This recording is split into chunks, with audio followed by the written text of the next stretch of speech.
You're on mute, Stuart, just FYI. Great start. I'm on mute. Fantastic. Thank you. Right. Hi, everyone. My name's Stuart Moore, and this is our CV Masterclass webinar. Thank you for joining us. And this is the first in a series of webinars that we're going to be running over the course of the year, all with the idea in mind that we help you into finding your next job. So whether that be you need a CV rewrite or you need some skills tips on how to interview, these webinars are designed with you in mind. So without any further ado, I'm going to introduce my colleague here who's joining us today. This is Dan, or Chatman Dan, as he's otherwise known. Dan, would you like to say a few words? Yeah, hi everyone, thanks for joining us. Yes, my name's Dan Marlow and I am the recruitment team manager here for Plus One. My job today is, as Stuart said, I am Chatman Dan, so I'm going to be looking after the chat here. So if you have any questions about any of the content as we're going through, please feel free to put it in the chat box and we'll try and answer them whilst we've got time today. If not, we may have to take them offline and we'll get back to you if we have the chance to do so. But thanks for joining, and without further ado, I'll hand back over to Stuart. Perfect. Thanks, Dan. So yeah, as Dan said, he's going to be manning the chat. Because this is a condensed 30-minute bite-sized webinar, unfortunately, we don't have the luxury of making it terribly interactive. So it is going to be me talking away for the next 30 minutes. But as Dan said, if you have any pressing questions, please pop them in the chat and we'll do our best to answer them. And if not, we can always come back to you offline at a later date. So without further ado, we are today going to be talking about how to put your CV together for the 2025 job market. And what we mean by that is specifically really what employers are looking for from a CV today. Now, I appreciate I'm a bit of an old dinosaur when it comes to recruitment. I've been doing this a very long time, and over the course of the time I've been doing it, which I shan't say for now, I've heard a lot of conflicting advice from people in terms of what CV should look like, how long it should be, and I'm sure you guys have heard some of those things too. So we're going to do a little bit of myth busting around that today.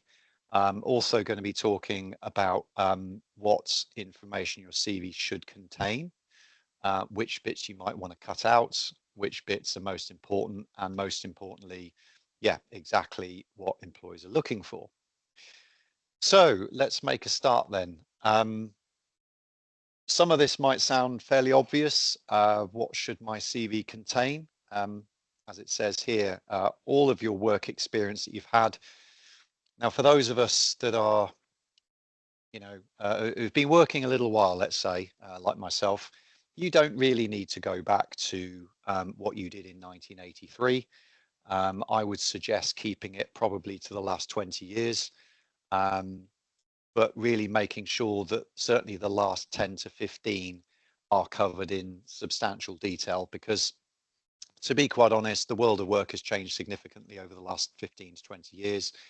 And therefore, perhaps what you did back in, 1983 might be relevant to your growth and your experience, but wouldn't necessarily be of a lot of interest to an employer who's looking to recruit you today. So just something to bear in mind. Another important thing that's on this list that we sometimes see that's missing from CVs is actually your education. So again, even if you were educated a little while ago, please remember to include that, certainly in terms of O-levels, A-levels, GCSEs, and potentially any further education. Please put it on your CV, because again, it does give that colour and to a degree, a certain amount of credibility to your CV. Now, why have I put the 7-second rule at the bottom? Some of you may have heard this, but on average, your CV will get about 7 seconds of attention from a potential employer or recruiter before they make a decision as to whether they will call you or not. So 7 seconds, it's very, very quick. And as you can imagine, they're not going to read through the whole document in 7 seconds. So unless it really grabs them in that period of time, there's a fairly good possibility that you won't be considered for that particular application. So we'll talk a little bit about, what you can do to optimize your CV and make it stand out so that you do grab their attention in that first 7 seconds. Okay, so one of the things that we talked about already in this webinar is how long should your CV be? Well, I've sort of answered the question here on the page. 2 to 3 pages long is ideal. Okay, so sometimes you'll hear people say keep CVs to 1 page. That's great if you've just left school and you've not got a huge amount of work experience to talk about. Perhaps not so great if you've got a lot more experience. 2 to 3 pages is absolutely fine. If it's any more than that, then you're either going back way too far in the distance, or you need to edit down the content of your CV significantly to try and keep it to around 2 to 3 pages. As I said on the previous slide, the most important thing is to make page 1 engaging, because if it's not engaging, they won't even turn over to page 2. So yeah, it's got to be page 1 has to contain a lot of the content that they're looking for. So what I kind of mean by that is, if you think of your, okay, let me rephrase this. If you were writing an advert about yourself, okay, so I said to you, right, you know, what are you? What do you do for a living? What are your key skills? You know, if you're writing an advert saying, you know, I'm John Smith, this is what I do, what would be your headline? And employers and recruiters alike do like to put people in pigeonholes. So, you know, you might be an accountant, or you might be a carer, or you might be a teacher. But by and large, you'll fall into one of these kind of categories. Okay. So it's very clear what you need to put on your CV in terms of, if this is a type of work you're looking to do, then this is what I am.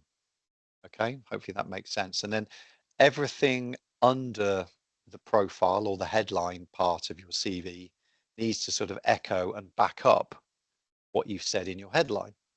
So this is where you put your skills and your experience and your evidence of your expertise. So what does that look like then? So I just briefly mentioned profile. Now the profile is, and if you haven't got one, please put them on.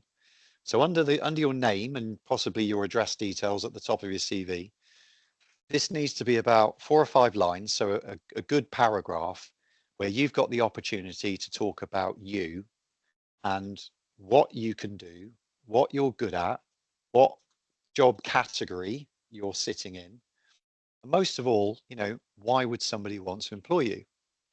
So as I've said here in the bullet points, you know, this could be, you know, I am a fully qualified teacher. I've been in profession for 15 years, and actually I'm looking to change profession. I've recently qualified as a bookkeeper. I've done an AAT qualification. So now I'm looking to change career and become a bookkeeper. So again, 4 or 5 lines, doesn't need to be any longer than that, but it needs to be really clear about what you are and what you're looking to do. Okay. And what I would also say is this, as I've written on the slide here, sometimes in these profiles, people will put some fairly kind of stock content. So it'll be things that we see all the time, like, you know, this is what I'm good at. I'm good at working on my own or as part of a team, blah, blah, blah, blah, blah.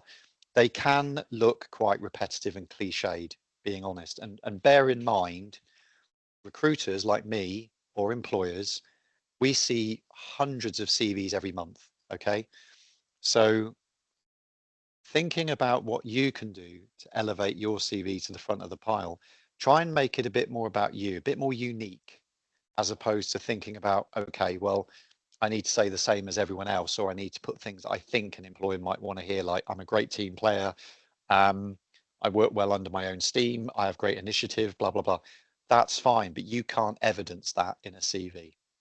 And also, as I said, it's the same cliches that everyone else uses. So again, try and be original and not think about what everyone else has told you to put. Think about something that makes you unique.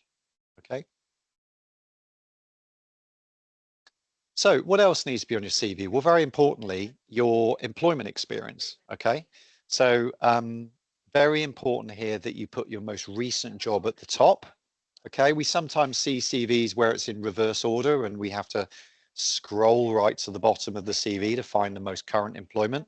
Not terribly user friendly. So again, try and make it an easy read for the recipient. So most current work at the top, and then slowly but surely working down through chronological order, your work experience and the dates of employment.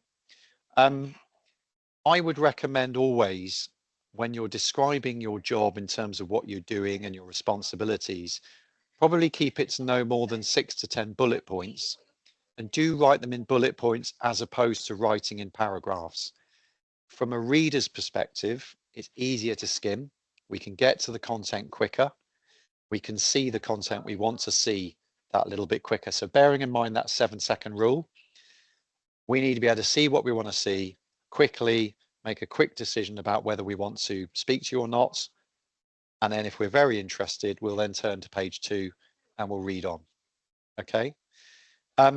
Again, something I've put on here that not everyone does is if you've got any key achievements that you've done in your job, then they're really worth highlighting here. So probably underneath where you've put your sort of 6 to 10 bullet points about what you do, maybe think of 1 or 2 notable achievements. Now, I fully appreciate that it's not always easy and not everyone finds it easy to talk about themselves, let alone, you know, bigging yourself up and trying to think of how great you are. Not always easy, and not everybody has, you know, won an award or done anything that they think other people would find interesting. But do bear in mind that there's a difference between what you find interesting and what someone else, a third party reading your CV, would find interesting. So even if it's something that you feel is quite banal or less interesting, like, I don't know, you won an internal award, your company does internal awards every year, and you won Most Friendly Person award. Okay, sounds a bit, you know, tokenistic, but it's interesting. Okay, it's different. And if your company has voted you as most friendly person, then that says something about you as well as an individual. You know, somebody obviously thought that at some point. And it gives the employer or the reader of your CV something to ask you in an interview. So, oh, I saw in your CV you won a Most Friendly Person award. Tell me a little bit about that. And what did you do? And yeah, a little bit of, again, it's a bit of color on your CV. Equally, this could be something to do with your job role. It could be, let's say you work in sales and you had a particularly great sale. You know, you got the biggest sale of the year was X, and that was you. Or it could be, you know, you work in accounting and you have a particularly good record of managing your clients. Anything that makes you stand out is well worth highlighting on here. Hopefully you're getting the idea of what I'm saying. So here's a bit of an example. Now, I'm not doing this to sort of showboat or make myself sound like, you know, I'm the best person that does this, but this is just an excerpt that if I wrote a CV about myself, I would have lifted. So as you can see, I've got the dates of employment at the top, little paragraph about the company I'm working for, again, just to provide a bit of context to the reader. And then I've got about 5 or 6, I think there's 5 bullet points there that succinctly denote my key duties and responsibilities in my job role. Okay, so I've tried to keep it, as you can see, that all of that text together would probably work out to be no more than about half a side of A4. Okay, but I'm getting the key points in. Now, one other thing I would recommend here, which is a bit of a no-no, but we do see it, is sometimes people try and cheat here, and they will take a copy of their job description and they'll literally copy and paste the bullet points on the job description onto their CV. Why is that a bad idea? Because when you actually read it, it reads like a job description. And sometimes it's even written in the third person, like ensures that the stock levels are always up to date or responsible for being a key holder for the store. Now, again, that might be true, but try and write it in a way that it sounds like you are talking to the reader as opposed to it looks like it's just being copied and pasted. Equally, if you're going to use ChatGPT to put a CV together, ChatGPT is really useful, but it will write in a certain type of style that is probably very different from how you would write. So by all means, use it as a template, but then maybe overwrite it in your own words, if that makes sense. So do make sure the copy is your own work. And here's some examples of some key achievements that I might put. So I've thought 3 things here that, again, might find someone else might find interesting, even if I think it's fairly matter of fact, and they might be things that I've done many, many, many times in my career. They do provide a little bit of color for the reader. So again, just to kind of hammer that point home, I suppose you want about 6 or 7 bullet points about you and what you do every day in your job and what your responsibilities are, and then 2 or 3 notable achievements. And I would do this for probably your most recent few jobs, covering the first page, page and a half of your CV. Okay. So what else? Well, we mentioned education. Now included in that, you should also add to your CV any vocational courses that you've completed, any other professional training. So obviously these would include things like professional qualifications, but equally we're talking about things that, you know, you might feel as, again, not that important. So it could be a 1-day health and safety course that you did 5 years ago, for example, or it could be a first aid in the workplace course. Remember, some of these courses are quite transferable. So no matter what career you do, what job you go for, it's quite useful. An example of that as well, where I've mentioned software packages, is, let's say, for example, in your spare time, you do, you're really good at social media. You've got some very well gardened social media channels. You're quite creative. You like doing a bit of design work on Adobe. Worth putting on your CV, because if, you know, let's say you're going for an administration role that doesn't require design skills, but an employer sees on your section of your CV where you've noted software experience that you're proficient at Adobe Illustrator or Canva, they might go, well, actually, we weren't looking for that, but actually that would be really useful, because at the moment we outsource our creative work to a local graphic design company. So if we could kind of bring that in-house, we would save a few pounds, but also it would make the role that this person does a bit more varied. So quite often when companies are hiring, there might be other strings that you've got to your bow, so to speak, that someone could find interesting. So again, if it's not on your CV, how are they going to know? So do make sure you pop it all on your CV. Of course, you know, Microsoft Office goes without saying. Equally, if you're familiar with Google Docs, put Google Docs on there. A lot of companies use Google Docs. Any specific CRMs that you've worked on, like Salesforce or Goldmine, Microsoft Dynamics, put it on your CV, and then it might be the one point or one of the points that gets you an interview as opposed to someone else. Okay. So again, just to sort of finish off those points in terms of what should be on your CV, you would be amazed how many CVs we find where there's no contact details. Really, no phone numbers, no address. We have no idea where you live. Now, you'll be amazed how many people apply for jobs that are way outside of where they're looking to work as well. So really important to put your address on your CV. Now, you don't have to put your full address, even if it just says, I live in Stratford upon Avon or wherever. It just gives us an idea of where you live, so we can make an assumption as to whether this role is roughly commutable. If not, we'll have a chat with you. Please put a phone number on there. Please put your email address. If we can't contact you, we can't tell you we want to see you for an interview. So again, sounds obvious, but you'd be amazed how many we see like that. And the only other thing I would say is hobbies and interests. Again, not everyone has what they would call a hobby, but even if it's something like, you know, the types of movies you like watching, could be crime thrillers you like watching on TV, what sort of books you read, any other pastimes that are beyond walking, breathing, eating, then put it on your CV. There's a bit of colour, you know, even if you support Liverpool or Oxford United, It might be that the person interviewing you is a fellow Red. I'm not, by the way, just first football team that came to mind, rightly or wrongly. But it, again, potentially sparks a bit of conversation, and most importantly, says something about who you are as opposed to someone else.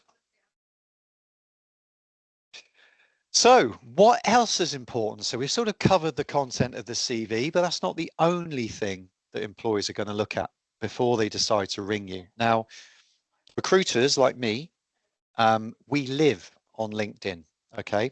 So chances are we've either found you on LinkedIn and made an approach and sent you one of those nice messages saying, hey, I like your profile, I've got a role, let's have a chat. Or it could be we've received your CV and want to have a look at you on LinkedIn before we decide to phone you up, because quite often, sometimes, I say quite often and sometimes, that's a bit of a contradiction, but often the LinkedIn profile might say something different to what it says on your CV. Okay, so this is what I'm going to be talking about next. Does your CV match your LinkedIn profile, or have you forgotten to add all of those other jobs that you left off your CV but left on your LinkedIn profile, for example?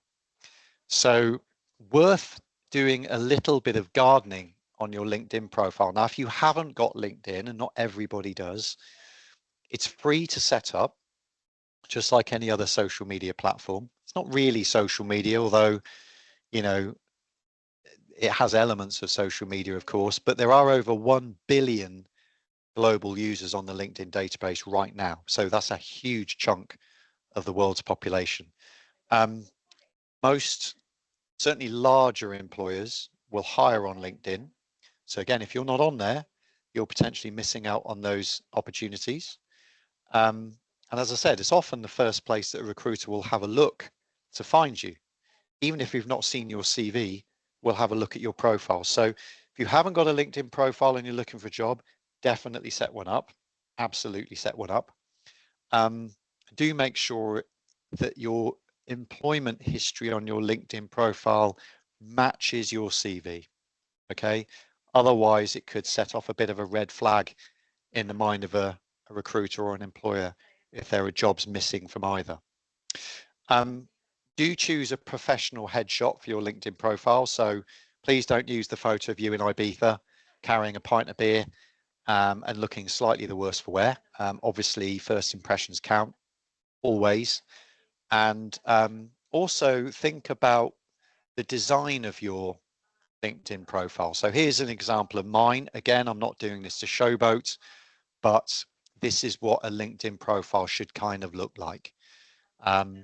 Very clear profile of me. I still look a bit like that. I'm not catfishing anyone, not yet. I've probably got about a few years left before I need to update it. The background banner I've used really tells you exactly what I do. It's obviously recruitment. And again, if you look at the headlines underneath my CV, sorry, my name, not my CV, I've chosen specific terms that put me in a very clear category. So really, anyone landing on my LinkedIn page should immediately, within seconds, be able to see who I am, what my role is, and what I do for a living. Okay, it's that clear. Underneath that, you'll then show your employment history. You could upload anything on here. If you're a graphic designer, you could put links to your portfolio. You could put your education history on here. You could put your professional qualifications. You could also, which is very much worth doing, especially if you're new to the platform, find people who've liked what you've done before and ask them to endorse you. So it's a little bit like getting a review. But it's public, you know, people can see those endorsements. And if you can get your ex-boss to do it, then fantastic, because it's a reference basically. That's visible to everybody. So yeah, do spend a little bit of time getting this up to date. Okay, so we've got a few minutes left. So as the title suggests, just a few finishing touches, things to bear in mind. It sounds really basic, but please, please, please do a spelling and grammar check on your CV. Again, you'd be amazed at the amount of CVs we still see now with poor spelling and poor grammar. If English is not your first language, then Word, of course, has spell check built in. Please check it's not set to the US setting. Otherwise, you'll have Zs in funny places, especially things like optimization with a Z. It's really clear then that someone hasn't proofread their CV. If you've got a friend that writes or you know is particularly good at English, ask them to just read it, because sometimes they'll spot things that Word doesn't spot, or they'll suggest maybe a few changes to make it a little bit punchier. But do check it before you send it to any job applications. Check the dates on your CV, make sure they match, of course. Again, make sure they match your LinkedIn profile. Don't lie on your CV. If you have a job and you're only there a couple of months, and let's say you were dismissed, and it was a bit of a one-off, okay? Everyone at some point in their career has had a job that hasn't worked out. Just put it on there, because otherwise you're in danger of trying to cover it up with the dates from your other jobs, but those dates won't necessarily match up when that employer goes to get a reference from those ex-employers. If you see what I'm saying. So if your dates don't match up when they do their background checks, that could raise a red flag, which could, in the worst case scenario, result in a job offer being rescinded, which I'm sure you don't want. So just own it. Own it. If you were dismissed from a role, just say, look, it didn't work out for me. However, hopefully you can see from my CV, I've got some good stability in other roles which you can highlight. And as I said earlier, make sure the CV is nice and clear. Keep to a standard font, something like Arial or Calibri. I think Aptos is the current font that Windows and Word seems to like. Content is more important than design. If you are a designer or you're quite creative, then maybe if you're going to add any sort of like floral motifs or anything like that to your CV, try and keep them quite subtle. Again, we need to see the content quite clearly, quite quickly. Perhaps if you're going to get super creative, attach a PDF of some examples of your portfolio rather than spreading those around on your CV. So, okay. I did briefly mention in the headings, I will come on to this because I don't have a slide for this on this presentation about cover letters.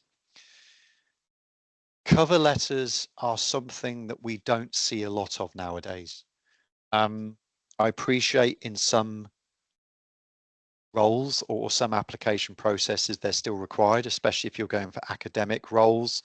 Maybe you're going to go and try and work in a college or an institution. They may still ask for a cover letter. Do make sure, and again, this sounds really basic, but do make sure the cover letter is tailored for the specific job role. And it's not just a generic cover letter where you've accidentally left another job title in it, especially if that role requires care and attention. And again, keep the cover letter quite punchy. So I would say no more than a couple of paragraphs, really just highlighting why you're applying, why you think you're suitable for the role, and one or two of your key skills and experience. But don't borrow too heavily from your CV. Just put a couple of highlights in there because you really want them to have a look at the CV and not just judge you on the cover letter. So yeah, quite short, quite punchy, no more than a page of A4, 2 or 3 paragraphs at the absolute most, and do tailor it slightly for each application. So I appreciate that might mean you're drafting lots of cover letters, but being completely honest, the CV is most important. The CV gets much more attention than the cover letter. We're often amazed how many employers we send CVs to where we've written cover letters in the email, and the first thing they do is they obviously just open the CV because they then ask us all the questions that we've covered in the cover letter. So yeah, CV is most important. Whew, right, that's half an hour gone. How quick did that go? If anyone does have any questions that they didn't get to ask in the chat, or if there's anything else that you still want to know, I'm going to leave the webinar going for another couple of minutes, so you've got some time to punch in your questions. Now, we will be sending out a brief survey this afternoon just to ask you what you thought of the webinar. We'd love your feedback. I promise it will take about 10 seconds to fill in. If you would kindly do that for us, we will then send you a video recording of the webinar so you can play it back anytime you like. In 2 weeks' time, so that is the 5th of March, I believe, is our next webinar. That's all about how you can ace your interview. So hopefully your CV's got you an interview. And now we're going to talk you through how to ace your interview, how to prepare for interview questions. Now that doesn't matter whether you're doing a video interview or whether you're doing face-to-face. We'll cover the whole lot. So if you want to join that webinar, please go back onto our website and click the link. If not, we will include the link in the follow-up email along with our survey. So thank you for attending today. We hope you got something out of it. I'm going to stop talking now and yeah, pop your questions in the chat if there's anything else you want to ask. If not, have a great day and we hope to see you on our next webinar. Thank you.